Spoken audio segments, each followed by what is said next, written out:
नमस्कार, मैं सुनील कुमार आपका स्वागत करता हूं आपके अपने चैनल क्या ऐसा होता है में। दोस्तों, आप में से काफी लोग ऐसे होंगे जो मंगल दोष की पूजा करने जाने वाले हैं। आप में से बहुत से लोग ऐसे होंगे जो मंगल दोष की पूजा कर चुके हैं। आप में से बहुत से लोग ऐसे होंगे जिनकी मंगल दोष की पूजा जबरदस्ती किसी ने कहीं पर भी करवा दी होगी। पूरा वीडियो देखिए दोस्तों। अगर मंगल का दोष लगा हुआ तो सबसे पहले मंगल की स्थिति को देखिए कि 9 ग्रह होते हैं। 9 ग्रह में से मंगल कौन है?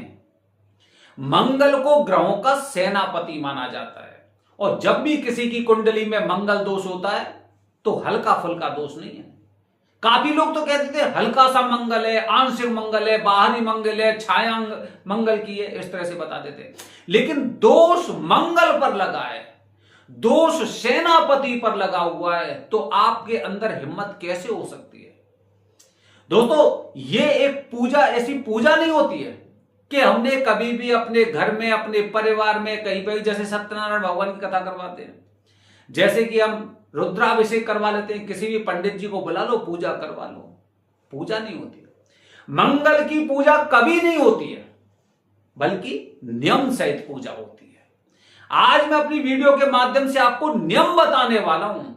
आप में से बहुत से लोग बोलते हैं ना, मंगल दोष की पूजा करवाई थी लेकिन पूजा का फल प्राप्त नहीं हुआ। बहुत से लोग कहते होंगे, किसी भी क्षेत्र में जाते हैं, मेरे पास तो त्र्यंबकेश्वर से भी फोन आते हैं कि यहां पर हमने मंगल दोष की पूजा करवाई थी, पूजा का फल प्राप्त नहीं हुआ।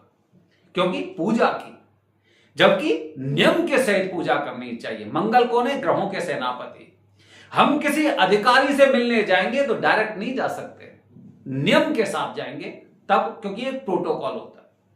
दोस्तों, अब सबसे पहले सोचिए मंगल का दोष लगा क्यों? पहले हमें यह भी तो समझ में आना चाहिए मंगल का दोष क्यों लगा।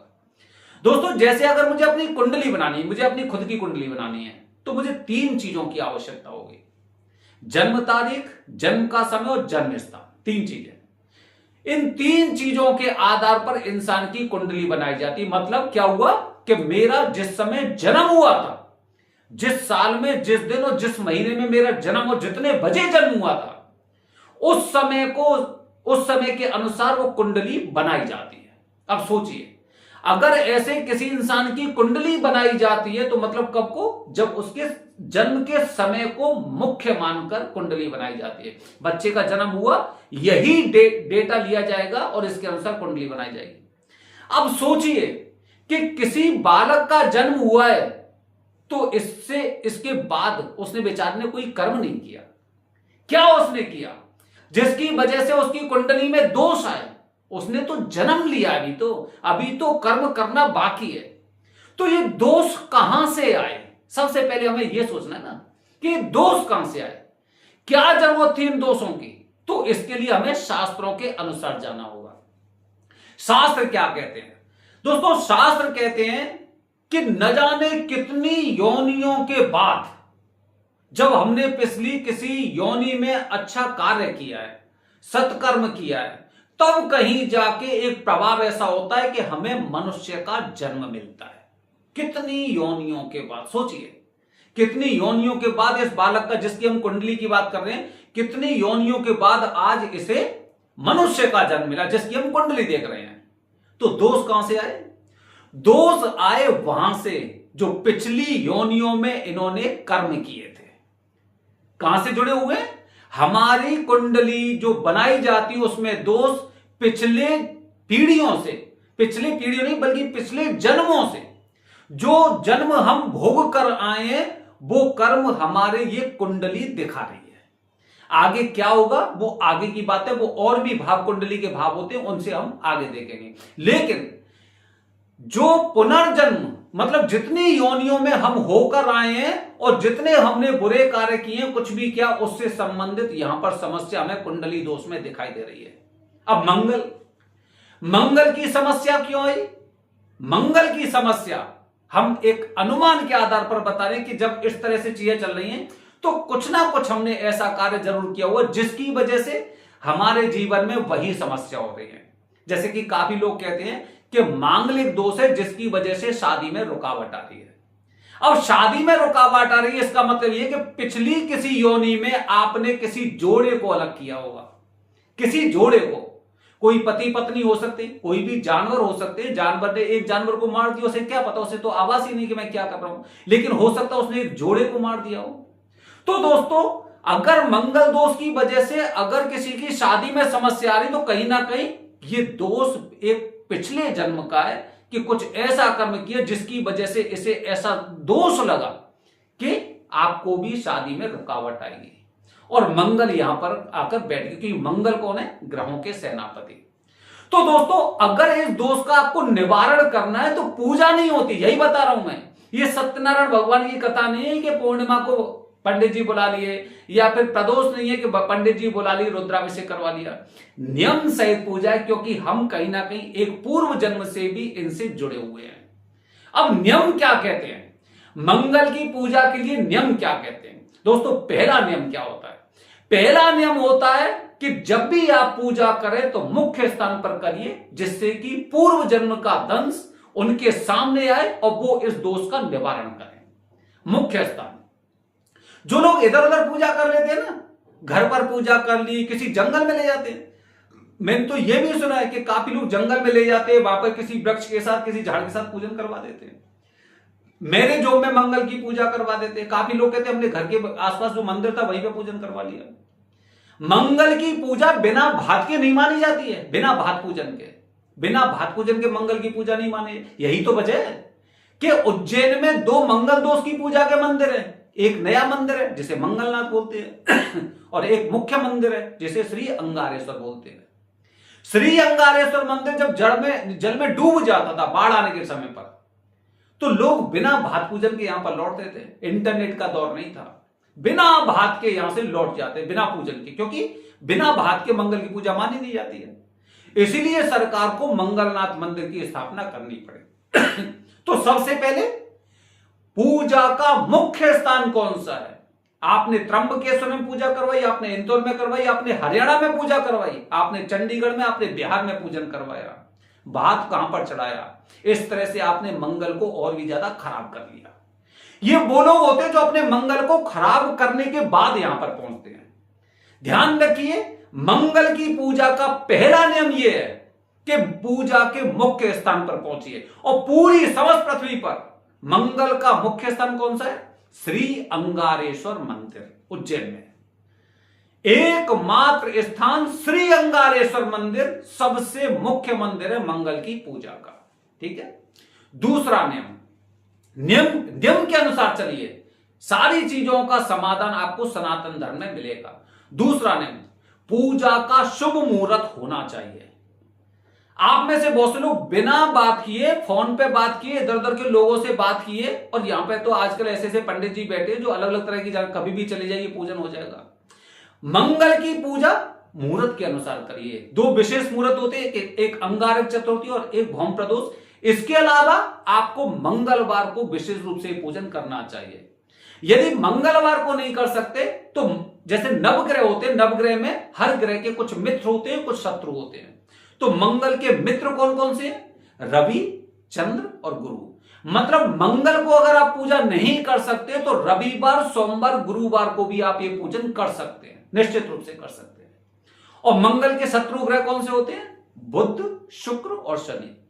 इसीलिए हम कहते हैं बुध, शुक्र, शनि में मंगल दोष का पूजन करने से आपको बचना चाहिए। मंगल पूजा कर सकते हैं, ठीक है, वो आगे पता चलेगा। ठीक है। तो दूसरा नियम हो गया शुभ मुहूर्त। तीसरा नियम बता रहा हूं दोस्तों, तीसरा नियम होता है पूर्ण पूजन। जब भी आप उज्जैन आएंगे तो यहां पर 4 प्रकार के पूजन की लिस्ट लगी हुई है। 1100, 2100, 5100, 11000, सबके आगे उनकी रसीद का अमाउंट भी लिखा हुआ है। 1100 और 2100 वाली रेगुलर पूजा है। रेगुलर मतलब भगवान शिव जी के पसीने की बूंद श्री अंगारेश्वर मंदिर में गिरी थी, जो शिवलिंग में परिवर्तित हो गई थी।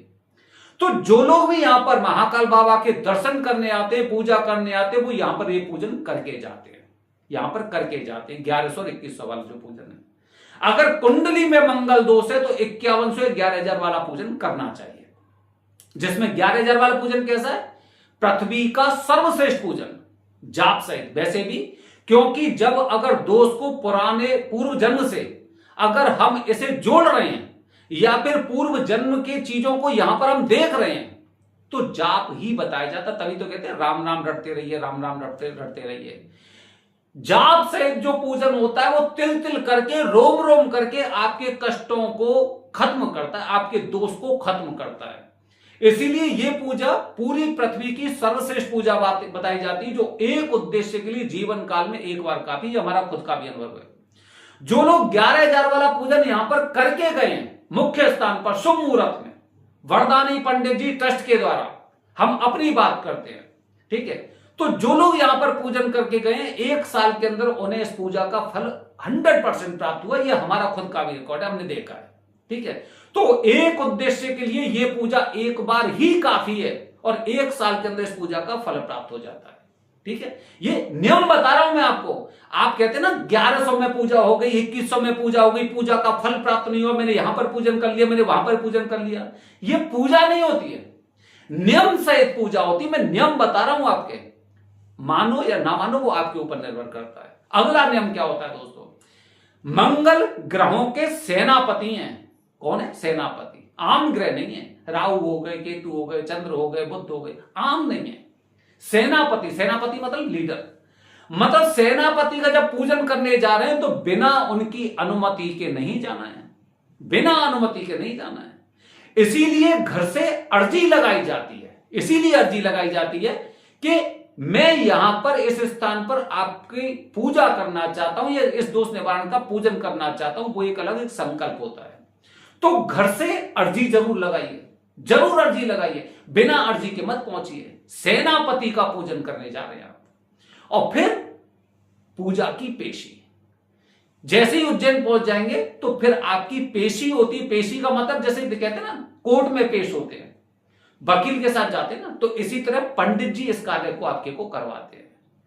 तो अगर आप मंगल दोष की वजह से परेशान हैं, क्योंकि दोष पूर्व जन्म से संबंधित है, तो निश्चित रूप से आपको पूजा नहीं, नियम से पूजा करनी चाहिए, क्योंकि मंगल को ग्रहों का सेनापति माना जाता है। मोटे तौर पर सबसे अंत में मैं आपको बता रहा हूं कि वो 5 नियम कौन से हैं। सबसे पहले मुख्य स्थान, दूसरे नंबर पर शुभ मुहूर्त होना चाहिए, पूर्ण पूजन होना चाहिए। 4 प्रकार का पूजन है।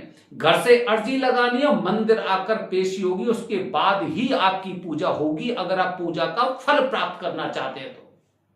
अन्यथा आइए और आरोप लगाइए, हमने तब पूजा करवाई थी, हमने मंदिर में पूजा करवाई, हमने खेत में पूजा करवा ली, हमने घर में ही पूजन करवा लिया, हमने मैरिज होम में पूजन करवा लिया। करते रहिए, ठीक है, बाकी इच्छा आपकी है। तो दोस्तों, मंगल की पूजा जाने के लिए सबसे पहले तो ध्यान रखिए, मात्र केवल और केवल उज्जैन, और उज्जैन में भी सिर्फ और सिर्फ श्री अंगारेश्वर मंदिर, जो मंगल ग्रह का मुख्य स्थान है। हां, अगर बाढ़ के समय में अगर ये मंदिर डूब जाता है तो आप मंगलनाथ में भी ये पूजन कर सकते हैं। लेकिन अगर मंदिर डूबा हुआ नहीं है तो सबसे पहले मैं तो यही प्रयास करूंगा कि कम से कम मुख्य स्थान पर पूजा करने के लिए पहुंचो।